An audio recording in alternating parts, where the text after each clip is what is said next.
Hey everybody, welcome to Do You Believe on Paranormal Zone TV. I want to thank you all so much for being here tonight. And for those who may be new to the show, if you would please subscribe to my channel and please don't forget to give the show a like. Now tonight I am so excited. This will be the third time I've had Jeff on my show. We did an original, we did a show way back in 2012. Which was so awesome, and I will put up the link to that show for you viewers if you'd like to watch that.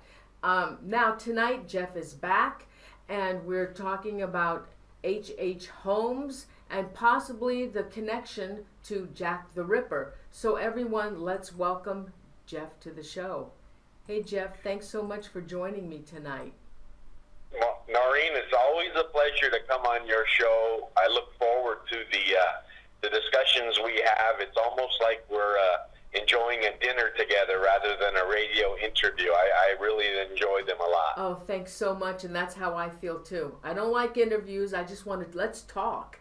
Now, Jeff is the great-great-grandson of H.H. Holmes, an American serial killer, and he is the author also of Bloodstains.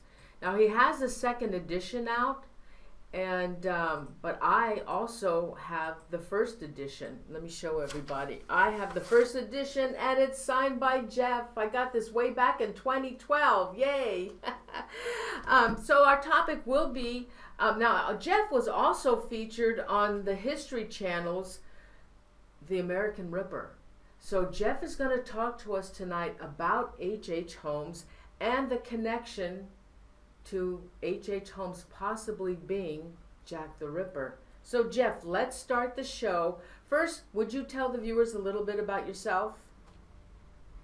Yeah, I'm a ex-California lawyer. I practiced in the Bay Area out where you are and had an office in San Francisco and was fairly successful. And one day, when I was about 40 years old, my grandfather revealed this horrible secret that he'd kept from the entire family, that we were the direct descendants of perhaps the most evil man in American history, H.H. Holmes. That was his alias. His real name was Herman Webster Mudgett, and he was my direct descendant down the paternal line.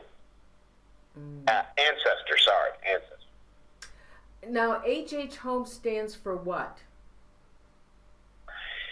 Henry Howard is what most think it stands for, but I've seen so many different variations, Noreen, it's tough to tell. He pretty much stuck to those initials whenever he would sign a document, or even legal documents, or when he'd write a letter to a loved one, something like that. He liked H period.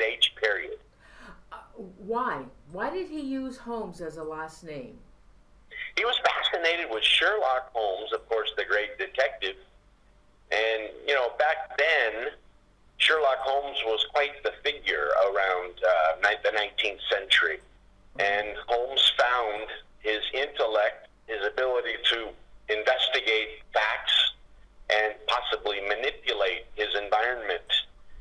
That's something he found admirable. So would you please tell the viewers, let's talk about H.H. Holmes. I have questions. The viewers are going to have questions. There was one other thing I did want to ask you, though.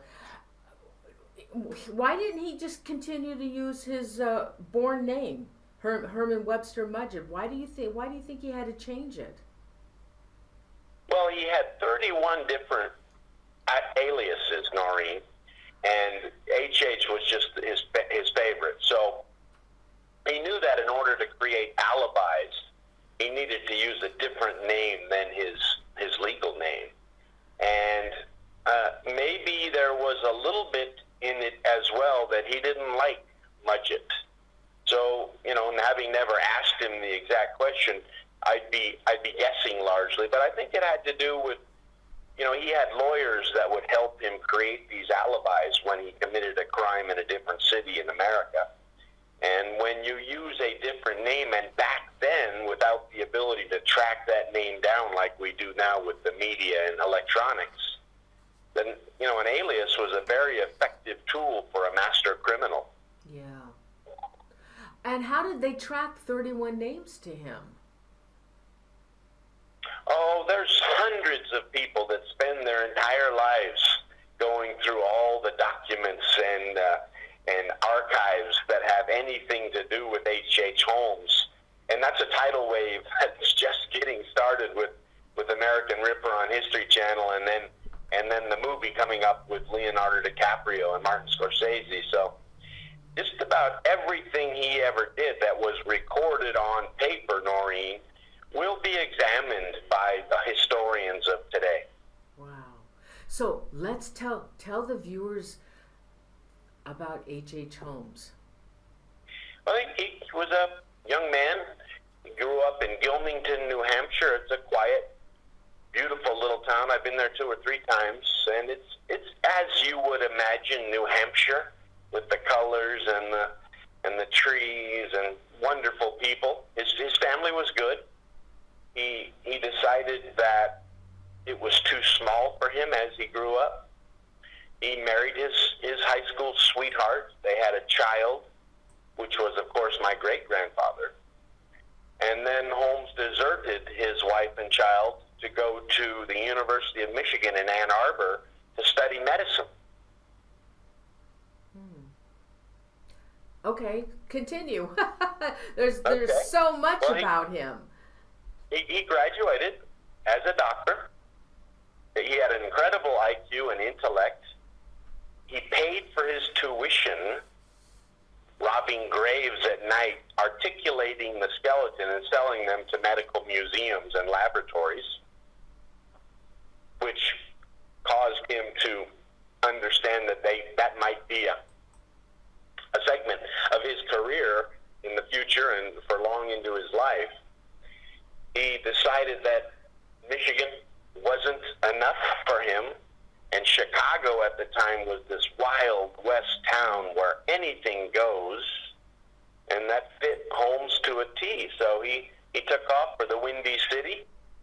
He met a couple that had a pharmacy. He went to work for them, seduced the wife. The husband disappeared.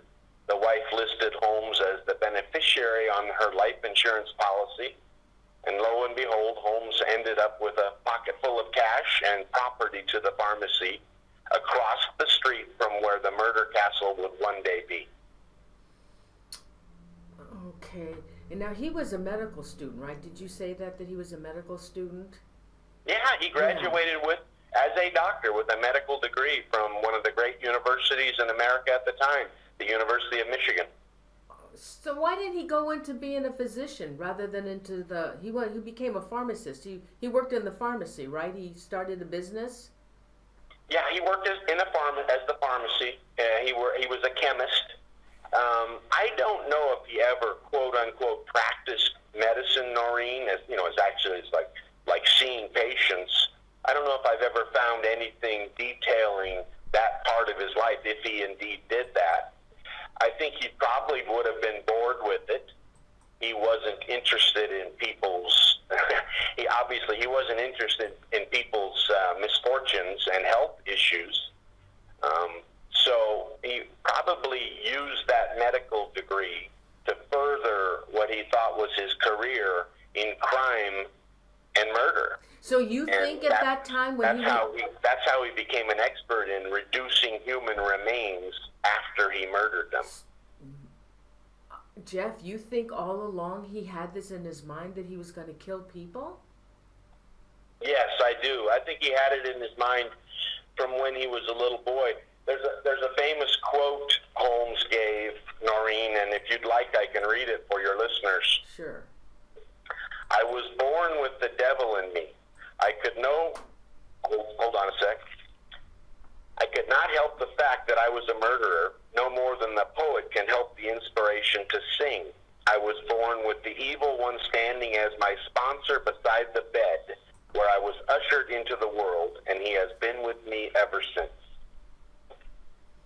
So I think he had it in his mind the whole time, and rather than, I would imagine, scores of similar men that have the evil one standing beside them, his choice was to use that difference that he was, and he went into crime. And it's unfortunate because he had the IQ and the intellect, Noreen, to have been a Louis Pasteur had he desired so. Oh my God. And he decided he wanted to go to Chicago and take advantage of the thousands and later millions of people who came to Chicago and basically overwhelmed the police force there, to where hundreds went missing during the World's Fair, and I think Holmes literally got away with murder by the hundreds. Oh my God.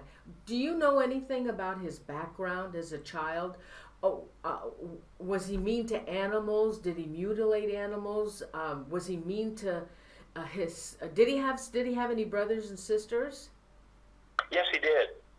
Now, there's quite a few stories by, authors who claim to know that, Holmes treated animals poorly, actually abused, maybe even murdered cousins of his own in Gilmington. Quite frankly, when we researched those facts, they were difficult to pin down. I wouldn't be surprised if it turned out that he did, in fact, do those things. But as a lawyer and a practitioner in good evidence, I couldn't go on your show today and say, yeah, I know what his childhood was like. It was, quite frankly, if I was to guess or swear in court what I believe to be true, I think he had a good mother and father. I think he made a choice. This is what he wanted to be when he grew up, the evil one. Then after he graduated and he got involved in the pharmaceutical business, what about this insurance? He used to work he used to do insurance claims?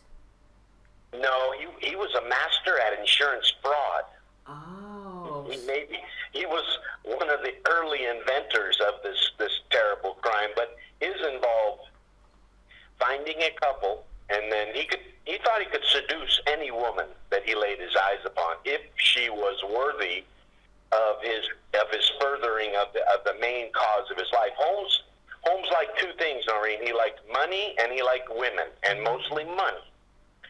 So when he met a woman who was wealthy, who had the ability to provide Holmes with the funds he needed for the exorbitant lifestyle he had, he would perform this life insurance fraud by murdering the couple that he'd met, and it was quite successful for quite a few years. Oh my goodness. Okay, so then I read too, Jeff, that his partner was Benjamin Peitzel. He had numerous partners, but Ben Peitzel was one of his favorites, yes, until he murdered Mr. Peitzel. And then he went to jail in Texas. He landed in jail in Texas, I guess they caught him on one of these insurance fraud things that he was doing. And he met an inmate, Marion Hedgepath. Yeah, his cellmate was Marion Hedgepath, and Holmes made a critical mistake, at least the legend says so, and told Mr. Hedgepath more than he should have, and Mr. Hedgepath used that knowledge with the authorities to provide them with the information they needed to arrest Holmes and have Hedgepath given access away from his jail sentence. And was she the one that alerted the authorities because she didn't get her share of the deal? Marion was a male. Oh, no way. Yeah. I thought it was a woman. Really? Well, yeah, actually, they did use Marion as a male name. Now, he's the one that alerted the authorities then on H.H. Holmes?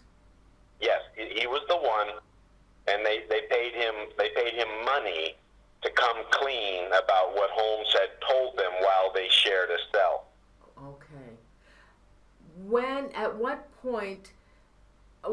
did Holmes build the castle? the murder castle? Well, he knew that the World's Fair, or some name thereof, was coming to Chicago, and it was going to be built along the lake. He realized the enormous potential that would provide him.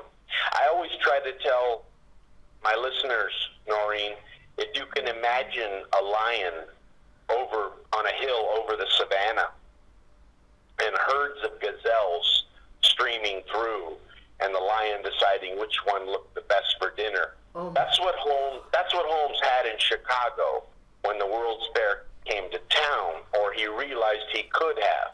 So, in preparation for that, he bought a piece of property on the junction of the rail lines from downtown Chicago and out to the lake. He planned the Murder Castle, a small hotel, about 2 miles from where the fair would be. And this building, this horrible building, I'm always amazed at how people tend to think it couldn't be true here in America that this Dr. Frankenstein's building actually existed in Chicago. Well, I can tell you it actually existed in Chicago. And the second floor was hotel rooms. And he'd rent the rooms to young women who had come from all over the country to visit the fair. Mm-hmm. Yeah, and then if one of them caught his eye, he had a couple of special rooms which would enable him to either asphyxiate them or render them unconscious with gas vents. God. And once they were dead or unconscious, he and his assistants would enter, and they would send her down a chute to where she'd be strapped to a gurney in the basement, and the doctor would either torture, experiment, or just prepare the body to sell the skeleton as part of his business.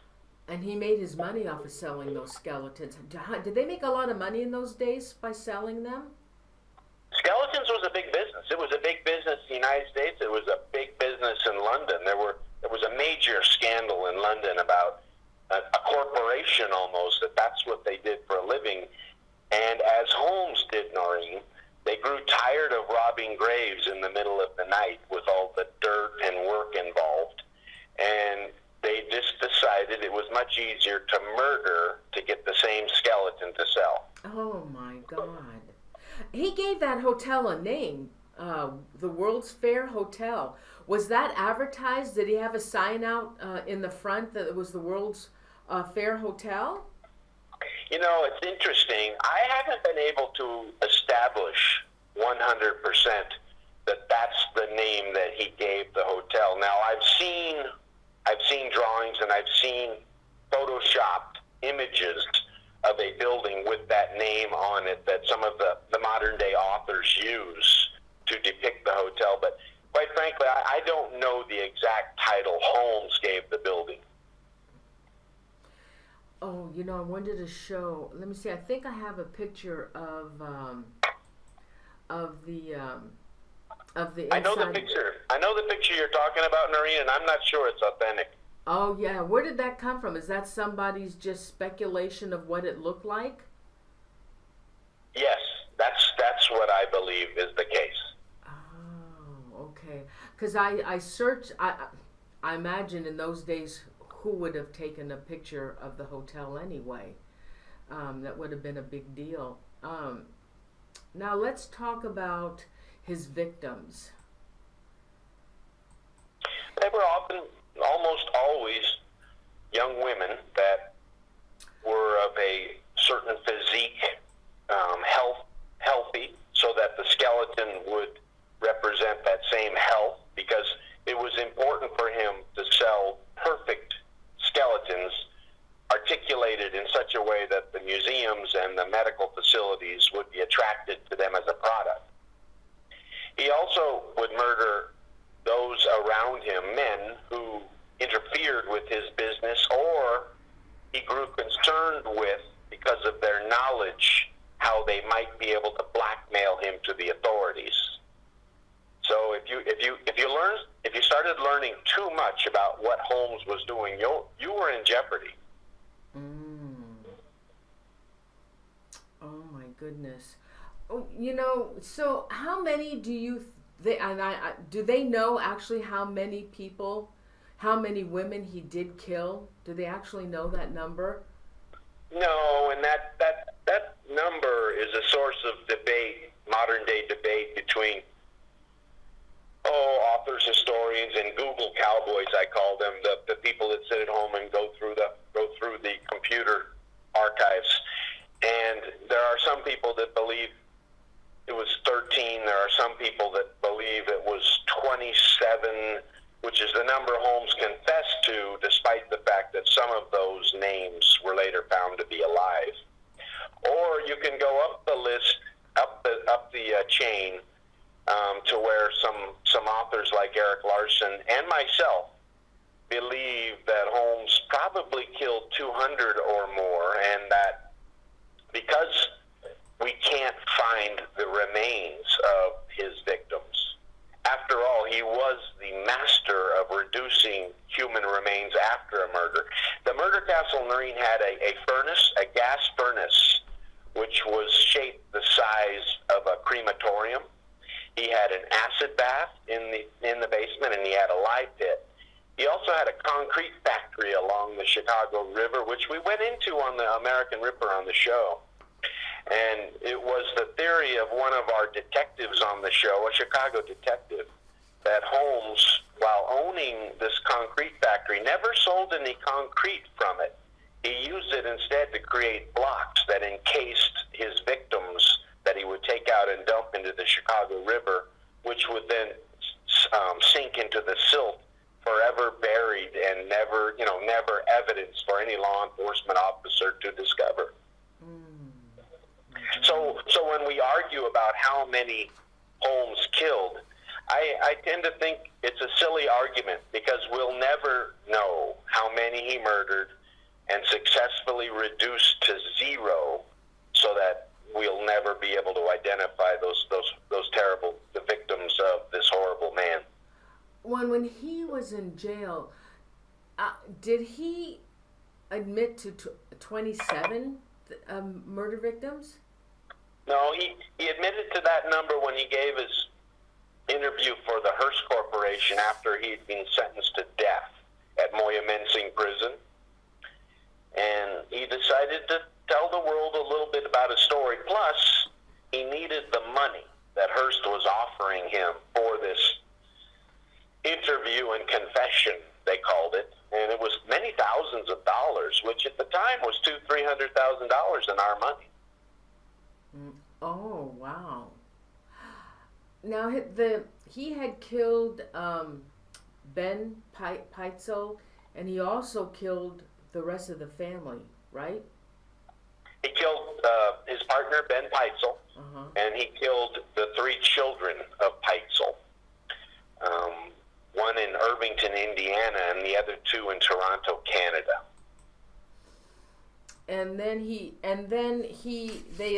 assumed victims was a Julia Connor, a Pearl Connor, Emmeline Sigrand, Minnie Williams, and Nanny Williams. Okay, well, I am assuming he killed Peitzel because he sold his body, or he collected insurance on his body, and then he didn't want any witnesses. Did he try to marry the wife of Ben Peitzel? I don't know about that, but the other young ladies you mentioned in your statement were all Holmes lovers, and oh my God, Julia and Pearl. I thought that was a mother and a daughter. It was.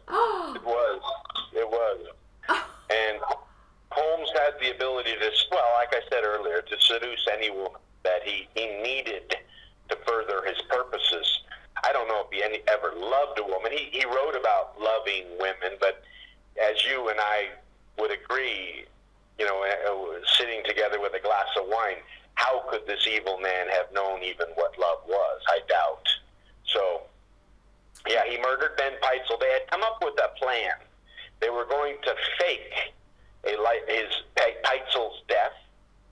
So Peitzel collect life insurance. And somewhere in that plan, maybe right from the start, Noreen, Holmes changed his mind and decided to go through with the murder. And he collected the life insurance on Peitzel before he was arrested. Oh, he did. So all you had to do was get a death certificate and then go to an insurance company and say, why would they turn the money over to him and not his family? Well, he was the beneficiary on the policy. Oh, Peitzel made him the beneficiary. How did he do that? What about his family? What about the wife? Well, Holmes was a master manipulator. Some people even considered him a hypnotist, and he was adept at talking anyone into assisting him on his crimes. And innocent people that had never taken part in crimes before in their lives were somehow involved in hideous acts which they had to know were either going to render them incarcerated or dead, because many of them had seen what Holmes had done to previous assistants. So his ability to talk them into doing these things is one of the most incredible factors in my study of this horrible man, and needs to be looked into more. I think it's largely shoved aside because we all want to talk about the murder castle. We all want to talk about how Holmes went around the country with different, crimes and frauds. But I'm convinced that the women in his life, Noreen, weren't as innocent as history has portrayed them. And if I ever do another book or television series about Holmes, I wanted to emphasize the relationships he had with the women in his life. Then, when he killed Ben Peitzel, did he have a relationship then with Alice Peitzel, the wife? I don't know, but I wouldn't doubt it. Her actions after Ben was murdered are shady, to say the least. And I've always wondered, Noreen, why would she have allowed Holmes to take custody of the 3 children after Ben's death?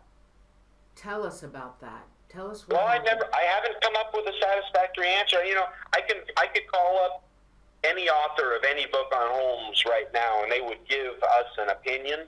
But it's pure speculation, and it's difficult when you take those opinions in your hand, so to speak, and run bullet points past them. They don't work. They just don't work. That this woman would have allowed these 3 children to go off with this monster. She knew he was a monster. She probably knew he murdered her husband.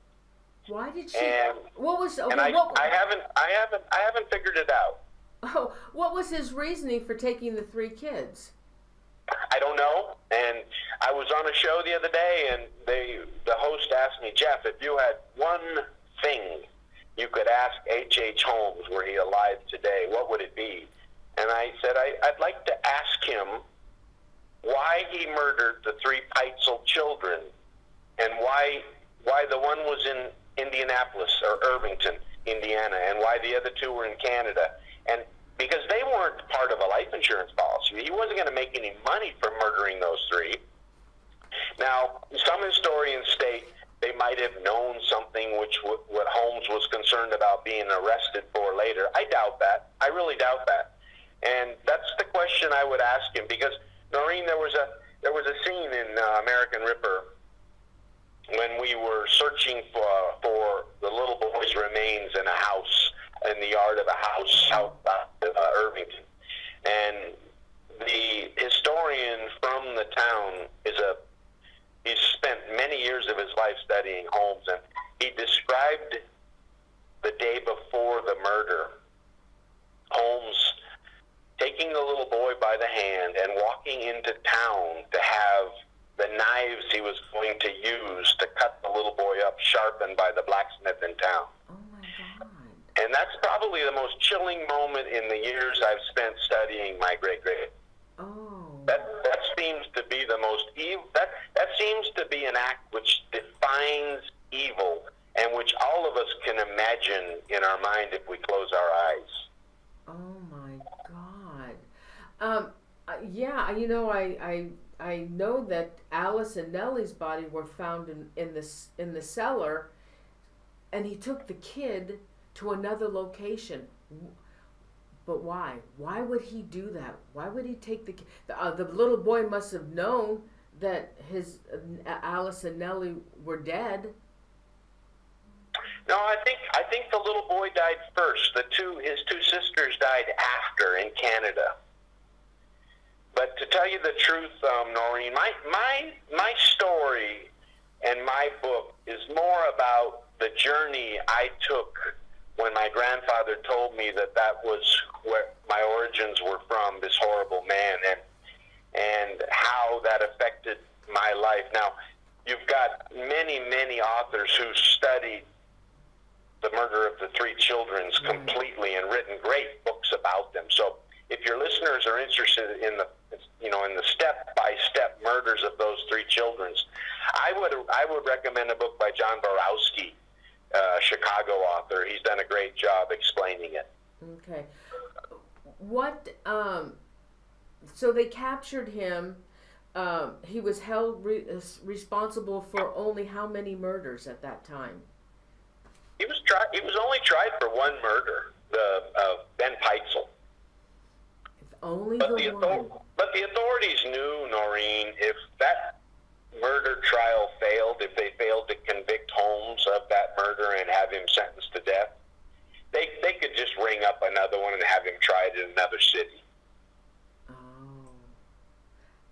And there was a speculation that Holmes did not really hang that day. His execution was, when was his execution? What, in 1896?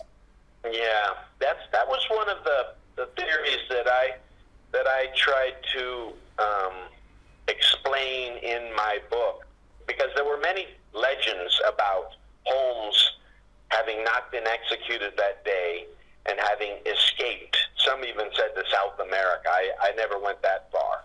But when I researched the events after the execution, and you can help me with this, there was a phrase invented by the New York Times called the Holmes Curse, yes, where anyone involved in his arrest, his incarceration, his trial, his execution, or burial was either killed or suffered terrible misfortune. And we're talking about scores of people. Yeah. The jury foreman, the prosecutor, the preacher that worked with him up until the last day. So these were all people very intimate in Holmes's last days who may have angered him to such an extent that he wanted to go visit them. And one of the interesting articles, and his trial was covered by every major piece of every major newspaper in the country, and one or two described Holmes sitting at his table while the evidence was going on, and he was compiling a list of names, Noreen, and the names didn't seem to have anything to do with the witnesses on the stand. So really, and they got a hold of that list? Go ahead.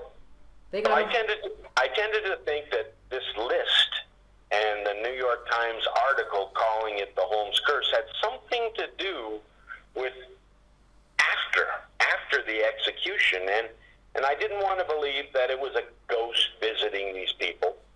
I wanted to think that it was real, and it was life. So as I researched the execution and as I researched the burial, nothing worked properly. It was all very fishy. And at that point, I decided one of the goals of my life would be to achieve permission to have the body exhumed. He was buried, quote unquote, buried in a small city outside of Philadelphia called Yadin in Holy Cross Cemetery. And years later, which was depicted and shown in the show American Ripper in our final episode, we achieved permission from the Superior Court and had him exhumed, and then had the cadaver tested to see whose identity it really was. Wow. And it was H.H. Holmes. Well, that's still a question, and And I'm going to be discussing that in Chicago next week. And I'm reviewing the DNA tests now, which weren't a conclusive match. They were a partial match, which I'm having experts look at to give me. One of the things I'm learning, Noreen, is I knew very, very little about DNA science. Uh-huh. And the things we see on television in shows like NCIS and Bones are not quite true. And they're often exaggerations of what DNA can and cannot show us. So I'm having some experts look at those results. The scientists at the University of Pennsylvania, these anthropologists, they examined the teeth of Holmes and the cadaver, and they came up with what they thought was a match. But we're having trouble establishing a chain of custody for the dental records that they use to establish that match. So, as with everything Holmes, Noreen, it's a rabbit hole. The investigation, instead of coming to a close, it's bigger and bigger and more confusing and more confusing. And it's been this way for me for over 20 years now. His spree in Chicago started in 1893, and it lasted 3 years, I guess, until 1896 when he was hung. So he got away of 3 years of this. All right, so let's talk about, you were featured on the History Channel, The American Ripper. Let's talk about the connection between H.H. Holmes and Jack the Ripper. You want to talk about that? Yeah. You know, after my grandfather told me the secret, and after I set aside my career as a lawyer, I was doing research on who this horrible man really was, this man that had stained my blood. And I was contacted by a brilliant man from Pennsylvania, outside of Philadelphia, named Mark Potts, who had spent years of his life trying to prove his theory that H.H. Holmes was indeed Jack the Ripper and the mystery had been solved. And when he first contacted me, Noreen, I had the same reaction that most people have when I bring up the theory that Holmes was Jack the Ripper as well. I tended to blow it off. I tended not to believe him. But as he kept on pressing, and as I began to study the evidence with an open mind and setting aside any preconceived notions I had, the evidence made sense. And at the end, the evidence, I was convinced, as I am today, that H.H. Holmes is Jack the Ripper. And what we tried to do on American Ripper is provide that evidence to our television viewers so that they could make up their mind themselves. Well, they both had in common one thing, is they knew the anatomy of the human body. But, Jeff, their M.O. was so different. The Ripper used a knife, and he would mutilate the bodies. I think they were all women, and he would mutilate the bodies, and he would cut their throats, and he would remove their organs. However, Holmes, he used many methods: gassing, poisoning, suffocating people. Why would the two be so different in the way they committed crimes? Well, your question's a good one.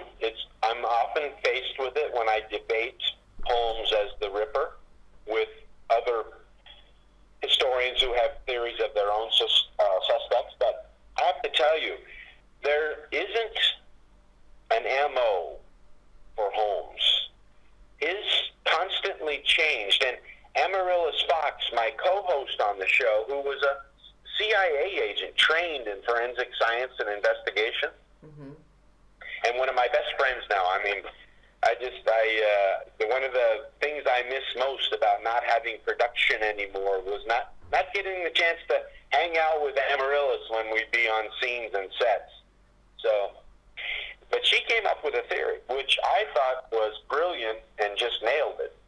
Holmes's early murders in Whitechapel involved him evolving as a murderer. And she said this often happens with serial killers. of the Ripper murders, the Mary Kelly killing, was done in an apartment where he dismembered her body in privacy, alone and in the building, not on the streets as he'd done with the previous. And when he bought his ticket home, came back to New York, where a Ripper-like murder was committed and found.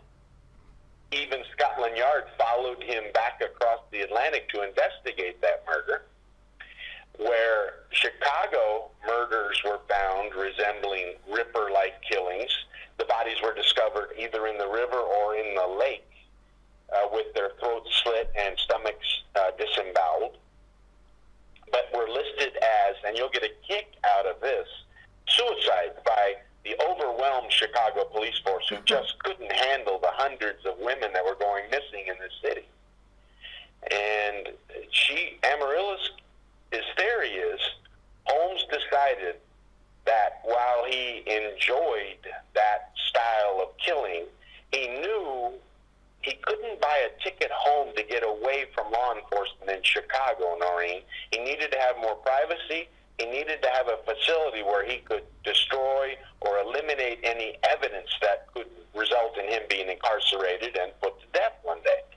So he built the murder castle, and he committed his crimes in the basement of the murder castle or in the second floor when he gassed them. And I think Amaryllis is right on, and her theory will stand if we ever get the chance to investigate with direct evidence some of the murders which occurred at the hotel.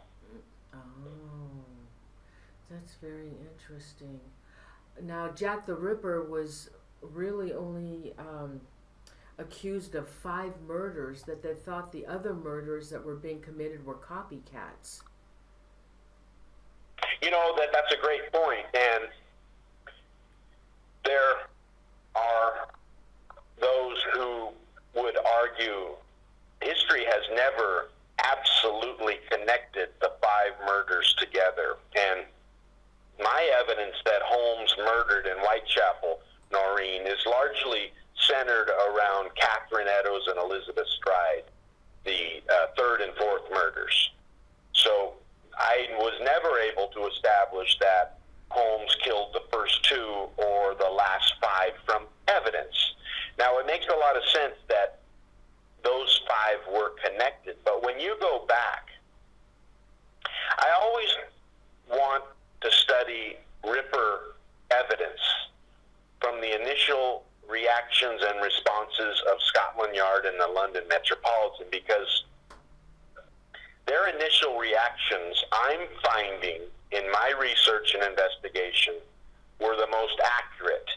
These later day theories that have come up over the last 130 years are questionable, doubtful, and just downright wrong. They've been developed by authors and movies to create a more dramatic story. And so when I go back and you look at Scotland Yard's reaction, they believe that some of the murders were copycats, as you say, and it's hard to determine. As a matter of fact, your listeners may get a kick out of this. Jack the Ripper was a phrase, the name, the title, invented by the author of the Dear Boss letter, which occurred weeks after the supposed 2 first Jack the Ripper killings. There wasn't even a Jack the Ripper title when those first 2 murders occurred. Yet this killer, all of a sudden, needed to write letters to the press and the police bragging about his next killing. And he never mentioned specifically those first 2 killings. He never mentioned the last murder. So I think your comment about copycat killing... Oh. Are you there? Yeah, I'm here. Well, that's what they say, that they believe the other murders were copycat murders. Now, the Jack the Ripper... Oh, hey, Jeff, did you come across any proof that H.H. Holmes was in London at that period of time? Yeah, do you remember the 3rd or 4th episode, which exact one is escaping me right now, But do you remember when Amaryllis was dealing with the passenger list from the liners that were traveling back and forth between New York and London? And his name was on there. Yeah, Southampton really, but that's southwest of London. Amaryllis came across names on those liner lists, and one was Holmes, and 2 or 3 were of his actual aliases. And I don't know if you noticed, but in those scenes, I specifically stayed out of her investigation regarding those names because I knew that if I was involved in those, people would doubt them, as that evidence was necessary to establish my theory that Holmes was the Ripper. And I allowed Amaryllis, with her training by the CIA, to handle that all by herself. And I think she did a great job at establishing that Holmes did indeed travel back and forth across the Atlantic. The time period for the Jack the Ripper was August 1888 until December 1888. What time, when did it show that H.H. Holmes went to London? It was in that time period? Yeah, it's within that gap. An exact time is difficult to nail down because you've got names, Holmes, and you've got some of his aliases. And while the names are there on the list, Noreen, they are not signatures. They are names put on a list by the purser of the ship. Yeah. So, as far as direct evidence, it's difficult. But it's just another piece of the mountain of circumstantial evidence we have establishing Holmes was Jack the Ripper. I got to tell you, if Holmes was alive today, yeah. All right, Noreen? Yeah. I could take the evidence I have. I could go back in time and put my shoes back on as a prosecuting attorney. I could take that evidence to a superior court judge. I could obtain arrest warrants. I could arrest Holmes and have him stand trial for the murder of Catherine Eddowes and Elizabeth Stride. Now, is the evidence enough to prove beyond a reasonable doubt that he was the killer? Not yet. But that's how a murder trial works. You arrest the suspect based on a preponderance of the evidence, and then the machine starts. The machine starts consuming that evidence and taking it out and working it back to where it's conclusive. And many of the pieces of evidence which we can't prove yet, once we had the proceeds and the power of a city government behind it, and actually, if we were ever able to put Holmes on the witness stand, I think you'll find that a proof at trial would come fairly quickly. Did Holmes use the same mode of transportation back and forth from the United States to Europe, to England, to London? Well, there was only one at the time. You had to go on one of the liners. And did he use the same liner each time? Do they know? No, we don't know. Okay. What about the murders ended? Jack the Ripper murders ended in December of 1988. Did she find any connection with Holmes leaving London and going back to the United States in 1988?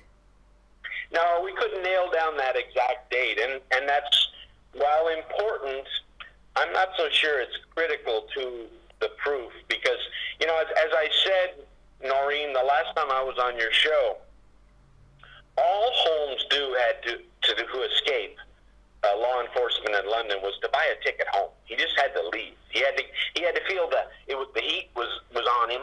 It was getting too close. He needed to skip town, and by skipping town, all he did was buy a ticket on one of these ships. And here's a man with 31 aliases, Noreen, who was the master of manipulation and disguise, and simply he fooled everyone involved and came home.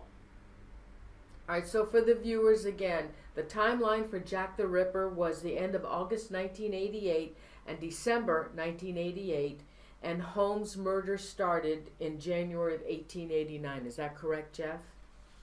Roughly, yeah, and that depends on if he murdered all 5 or not, okay? Mm-hmm. But after December of 1888, they could not make any more connection to the murders with Jack the Ripper. And it would make sense if Holmes was no longer there, but in the United States, as to why they couldn't do that any longer. Do you Well, know? sure. Do you remember, like, the 6th episode of American Ripper when the Chicago detective took Amaryllis and I down to the archives and showed us that after the Ripper stopped in London and Holmes was back in Chicago, you remember the list of murders, Ripper-like murders with throats cut and stomachs disemboweled, that went through the roof and then stopped immediately when Holmes was arrested and taken to trial? Don't they have a suspect for Jack the Ripper? Didn't they come up with somebody's name, but they couldn't prove it? Oh, there's hundreds, absolutely hundreds. And when you go, like I said, when we were discussing before, when you go back to the initial responses of Scotland Yard, they thought it was an American doctor. And I think there's two other suspects that are American doctors. So Holmes is not the only American doctor on that suspect list. But when you line them up, and I've offered to debate this anywhere in the world, when you line those suspects up with Holmes and you go through the evidentiary bullet points that we have, they fall off. They fall off, and he's the last one standing. So what is happening with you? We never did get into that topic, in regards to this whole story of H.H. Holmes being your great-great-grandfather. How are you doing, Jeff? How has life been with you? As we discussed before, Noreen, it was difficult for me at first, but I've changed my whole outlook on that. And if you'll give me a little bit, I'll explain it to your listeners. It was before that I felt this horrible stigma on where I came from and who I was. But now my viewpoint is changed. I am proud of who I am now, Noreen, because obviously I had no choice where I came from and who I was born to and what paternal lines exist on my father's side. But even with this horrible man's genes, I was a law-abiding citizen who never once contemplated murdering or hurting an innocent victim, all right? And I think that's something, rather than be ashamed of, I think that's something to be proud of. I mean, if you have a tiger that's born to a male and female tiger, and he decides, and the male tiger is a terrible killer in the jungle, and the young tiger decides, nah, I'm not going to do that. I'm not going to do that. I'm going to live a different life. I think that's something to be proud of, and that's where I've gone with this whole thing. I love going on shows like yours. I love explaining to your listeners what my theories are. I'm proud of them. I haven't seen anything yet which would cause me to change my theories. And I love taking questions from an audience and, in chat rooms like yours, from knowledgeable listeners who want to talk about the issue without calling me names. If they can do it without calling me names, I'll do it for hours. Oh my But God. when the names come out, then I leave the stage. Oh my God. I can't believe people do that. All right, we do have some questions from the viewers. You ready to take them? Let's go. All right. This is from Donella Daywood. How many children did he have, and how many times was he married? He was married 4 times. He had one legal child, my great-grandfather. Now, how many children out of wedlock the man had with his hundreds of mistresses would be as impossible to compute as would how many people he actually murdered. Okay. Let's see. I have a question from Alan Gotrue. During the American Ripper, there was never any mention of the chalk writing in the doorway of 19 Galston Street, where the Ripper allegedly wrote about the... Oh. Did he... Jewish people, I think? Why not? There was a statement on the wall about no Jews, Juwes. And while, once again, history tries to say that the Ripper wrote that on the wall, it's never been positively established. Okay. Alan also wants to know, the handwriting that Jeff compared to the Dear Boss letter allegedly proved that Holmes wrote the letter.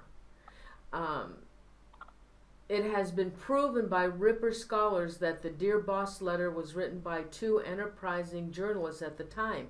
How do you reconcile that evidence with your findings? I completely disagree. And I think if you watched American Ripper, we established that Dear Boss and the Saucy Jack postcard were written by the same hand. The handwriting expert established that fact, as well as the archivist at the London Museum. And when you put those two letters together and you consider the evidence of the murders and how those letters correlate those two killings, it wasn't written. Those two letters weren't written by a journalist. They were written by the murderer. Okay. I just want to tell you that Alan Gautreaux is a true crime novelist. And excellent. Yeah. Excellent. Yeah, he'll be on my show next month. Lurch M. So let's see. He said, so he had a death sentence and still didn't get executed? Yeah. That's my theory, and that's what we were trying to prove, yes or no, by exhuming Holmes. And think about it. We convinced a Superior Court judge, we convinced the Archdiocese of Philadelphia, the cemetery, and my family that our theory had enough water in it that it deserved to be looked at and scientifically determine whether it was true or not. And that couldn't have happened if it was just my idea of something to put in a book. We had to provide evidence to that court and that judge. Oh, and I mean, this people tend to think, oh, you just made that up, Mudgett. No, I didn't. We had to provide serious evidence to that judge in that courtroom to allow him to give us permission to do this. Now, I thought that Holmes was buried in cement. Was that true? Yes, he was. It was. Well, the cadaver in the grave was buried in cement. So you actually found out when they dug up the grave that was true? Yes. Wow. Yes, and that's in the show on the 8th episode. Well, I have to tell you, Jeff, I didn't know it was on. I don't watch... I didn't know that show was on, but I certainly will watch the reruns on that. And I'm really sorry I missed the show. I didn't know anything about it. I don't watch... I just didn't know it was on, and I didn't see it. And I wish I could have. But I'm sure it's on YouTube or Netflix or somewhere where I can watch it. Were you there when they... Obviously, you were there when they dug up all this, right? And you must have been, oh my God, you must have been so excited when you saw that. Oh, I wouldn't describe my emotions as excited, Noreen. But I mean, to actually see that for the first time with your own eyes, that was history, Jeff. It was very spooky. It was exhilarating, as you state, but it was also... Well, how many men, if it was Holmes, are given the opportunity to stare their ancestor, their evil ancestor, in the face like that, and to ask him that question, that Shakespearean question, why were you like that, old man? Why did you have to murder these innocents?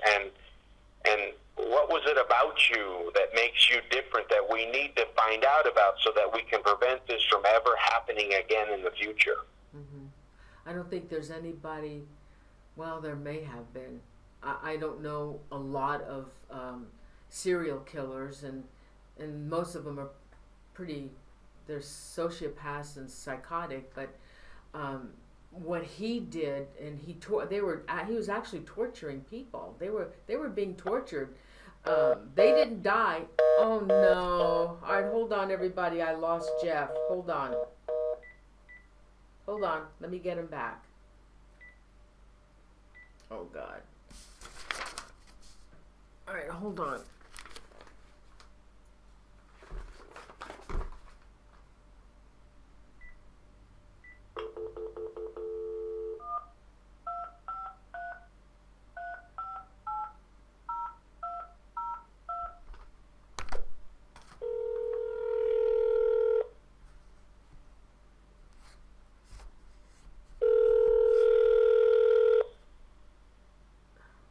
Jeff Mudgett. Oh, I lost you. I'm sorry. I don't think I touched anything on my phone. That's so weird because the phone got disconnected. Okay. That's weird. Maybe Holmes, we were getting too close and he caused something to be disconnected on our phone connection. Hey, it could have been. I just want to ask you, I'm really curious, when they dug up the grave and he was in cement, were they able to pull it up, or did they have to leave it down in the ground to try and chisel out that cement? Well, it was obviously, quite heavy. And they had to make a decision whether they were going to lift it up as a block and take it to the laboratory or open it up in the grave. And they finally the engineers decided to try to crack open the concrete there in the grave. And we have it on film when you finally do watch the show, opening that concrete up and seeing the skull looking back up at us. Oh my God. Oh, wow. What was since he was in cement, was he preserved? No, he was a skeleton. It was kind of a soupy mass, and it was very fluid. It had a terrible odor, and it was different than what I had expected. I was almost expecting something Egyptian-like, mummified. Yeah. And instead, it was quite horrible, and to the extent that the scientists didn't think they could get any DNA that was workable for them to help identify the cadaver. Oh my God. I wouldn't think that a body would decompose like that, being that it was encased in cement. How could it do that? Well, they explained it to me that it was almost like an oven, that concrete created this heat furnace, which as the body decomposed gave off energy and gases, which caused the small space that it was in to heat up. Oh my gosh. I would. And how did they get the DNA? Where was it taken from? It was taken from a bone on the back of the skull. I watched them do it, and there's a very porous bone. I don't remember the exact name for it, but they drilled into this space, and then they created a powder which they packaged and sent to a laboratory in London called King's College, which is one of the 2 or 3 that specialize in testing ancient DNA. And Holmes's DNA was scientifically classified as ancient DNA. Oh my gosh. Now this is official on record that it's actually H.H. Holmes. That's awesome. What about, when Jack the Ripper committed his murders, and of course there was no DNA in those days, is there anything left at all that they could take DNA off of, connected to Jack the Ripper? Oh yeah, I'm in the process of trying to get permission to have the federal government allow us to excavate at the grounds of the murder castle in Chicago. I'm convinced that not only DNA from his victims will be found, but also evidence tying him to the Jack the Ripper killings. Well, how would his DNA be connected to Jack the Ripper if you can't get any DNA from Jack the Ripper? No. I don't think DNA will tie him to Jack the Ripper, but we may have evidence from artifacts there. Okay. All right, we have some more questions. Nancy Santa Maria wants to know, did H.H. Holmes have any children? Yes, he had a son, my great-grandfather, and named Robert. Of course. And then, obviously, he had numerous children out of wedlock that I've never identified. I don't know how to identify them. I don't know if they want to be identified, so I've pretty much left that alone. Darlene Schixenator, she wants to know who recognized him and who turned him in, if somebody turned him in. Well, as you and I discussed, his cellmate, Marion Hedgepath, turned him into the authorities based on comments Holmes had made supposedly in the jail cell while they were awaiting their release. Right. All right, Alan Gautreaux, the true crime author, wants to know, if he was the Ripper, why didn't he continue with his signature in the United States? That's a good question. I'm not sure. Obviously, Holmes is smart enough to know that if he had continued Jack the Ripper signature in the United States, in Chicago, that the authorities, that noose would have tightened very rapidly around him and he would have been arrested. So, perhaps Holmes knew it's time to move on with a new moniker instead of using that one that had been the sensation of London. But it's a great question, and you know what? I think I'll tune in when you have the man asking these questions on your show. Yeah, Alan writes true crime, and mostly from Louisiana. True crime from Louisiana. All right, and Kimmy Kraft wants to know, did you ever do a mock jury? Or are you still trying to get that together? God, you've got some great questions tonight. I have a Hollywood studio that's interested in recreating the Holmes Trial. Oh my God, I would love to see that. Oh, there's a full transcript of the trial, and it's fascinating because his lawyers either quit or Holmes fired them. It's difficult to establish which one exactly. And then Holmes conducted his own defense with a back and forth with the judge, a very angry judge, and Holmes playing with him. And I could just see a great actor pulling that off with, dressed in his suit and stalking the jury in front of the judge. And I'm very, very much in the process of trying to see if we can get that filmed, or maybe Martin Scorsese and Leonardo DiCaprio already have that in mind with their movie The Devil in the White City coming out. I don't know. What about the history? What about the History Channel? What did you bring that to their attention? No, History's decided they're not going to extend the series despite incredible ratings. Why? That's you'd have to ask them that, Noreen. Oh my gosh. All right, we have another question from Christine. Oh, from Christina Healy. Jeff, do you have any kids, and how do you handle the family secret with them? I don't take questions about my daughter who passed away 2 years ago. It's a sensitive subject for me. I know where the young lady's going with her question, but I'd rather not do that, please. I didn't know your daughter. How many daughters do you have? Just the one. Oh, no. I remember talking about her. When we were in 2012, we talked about her. Oh, I know. Oh, I know. No, I didn't know that. I'm so sorry. Yeah, thank you. Oh, my God. I didn't know that, Jeff. Oh, that was your only child. Was your daughter? Yes, it was. Oh, I'm so sorry. Oh, my God. Yes, she was. She was. I'm sorry. I didn't know that. I would have never used that question. It's all right. You didn't know. From Maria Sandra Amador. Jeff, have you ever tried to contact the H.H. Holmes spirit? I have psychics contact me all the time about hearing Holmes's voices and being touched by him.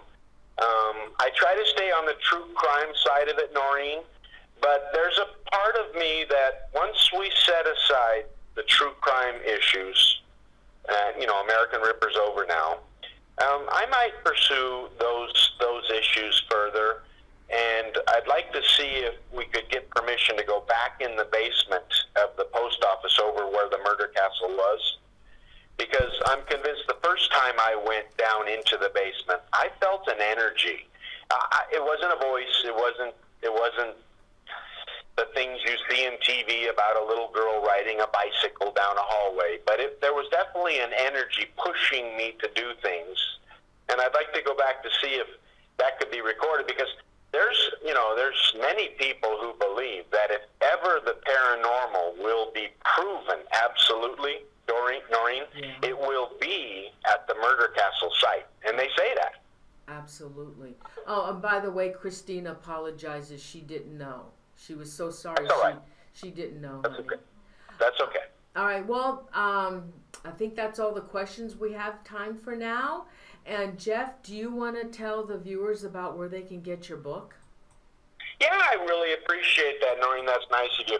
You can buy the ebook at Amazon, but we sell print copies at www.bloodstainsthebook.com. And we still have some first editions left that are signed by me now that we're selling our second edition. So if someone would like a signed first edition, now's the time to jump on the website and hit the order button, and my manager will take care of it and have it to you in 2 or 3 days. Yes, and I have mine, and I'm showing the viewers, and there's my signed copy. Can you see that? Oh, it's so... Can you see that? My signed copy. Yay! Jeff, thank you so much for coming on the show. It's always a pleasure to have you on. If you write another book or you have any more information you want to pass on to the viewers, I would love to have you back on the show, dear. Well, thank you very much. And can I thank you, Noreen, for another great show. And your chat room listeners with their questions, those were some, I've done hundreds of these shows, Noreen, and those are some of the best questions I've ever had on a show like yours. Oh, thank you so much. And Alan said he's looking forward to you being in the chat room when he has the show with me. You know what? I'm going to give him a couple of questions back. Yes, I will. Thank you so much, Jeff, and good night, and my best wishes to you. Thank you. Good night, Noreen. Good night. Thank you. Hey, everybody. Thank you so much. I hope you enjoyed the show. I just love Jeff Mudgett and his story of H.H. Holmes. I've been fascinated with the H.H. Holmes for years. And the first time I was acquainted with that story was in 2012 when I had Jeff on my show. I was so excited. And to thank you all for your questions. Don't forget, I don't have my calendar. My next show is October 12th with Paul Eno. He's written another book on monsters. And monsters you have never heard of, and I have to get reading that book before I have the show. Anyway, so thanks to everyone. Let's do some fast shout outs. I have to tell you, I've been having an issue with YouTube. I've reported it. The majority of my videos, the chat has been disabled, and I did not disable the chat. I've tried everything, clearing the cookies, everything. On my browser, they gave me some instructions on what to do, but on the majority of my videos, chat has been disabled, and we don't know why.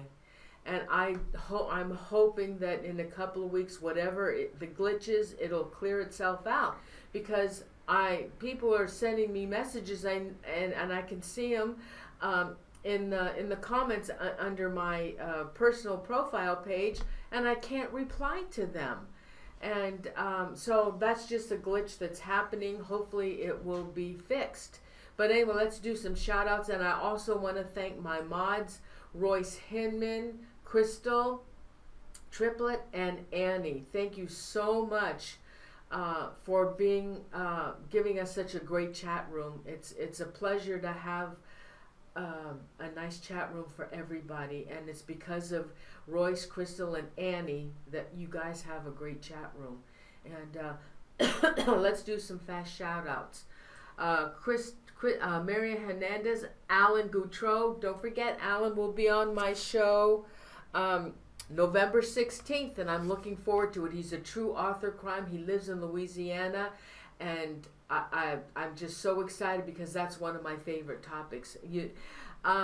Cindy, Charmaine Charms, C-Star, Chippa Terry, Elaine Michaels, Zippy Davis, Rachel Phillips, Zippy Davis. You're welcome. Alan Goutreau. Yes, Alan, thank you so much. Charmaine Charms. Okay, Bethany Warner, Crystal Logan, Yvette Sanchez. Anybody else want to shout out? Thank you, Yvette. Don't forget to subscribe to my channel. And if you can see chat and you can make a comment underneath the video, please go ahead and do that. Hopefully someday they'll show up again. Anybody else want to shout out? We had a nice crowd tonight. Carl White, if you're in the chat room or if you're watching, I want to say hello to Carl White. He watches the show almost every week, and he lives in the UK, and it's like 2:30, 3:30 in the morning. Lunch M, Darlene Schutzenegger, Misty Dawn, Maria Sandra Amador, Angelina Mari. Anybody else want to shout out before I go? I'm gonna have my husband's waiting for me to have dinner with him. Thank you. I love you guys. Group hug, and have a wonderful weekend, everybody. Anybody else want to shout out? I did, Maria. I said Maria Sandra Amador. I said yes, Christy Kimmy Kraft. I love you guys. Group hug. Thank you so much for joining me every week. I really appreciate it. Hey, Ginger. Hi, honey. Alan Surgeoner. Diane Hilbert. Yes, Bloodstains. Awesome book. And I got the first edition. I'm really excited. I got this in 2012. I love you too, Unique Annie. Anybody else want a shout out? All right. Cindy, yes. Okay, everybody, I'm going to go. My husband's waiting for me. I've got dinner cooked already, and he's just waiting for me. So, again, thank you to Royce, Annie, and Crystal for being my mods and giving you guys a great chat room. So I want to say goodnight. I love you guys, and thank you so much, as usual. Thank you so much. I'll see you in a couple of weeks, October, right? For the next show. It's going to be a good one also. And again, thanks to Jeff Mudgett for being on the show. Thank you so much, everyone. Good night. I love you guys. Good night.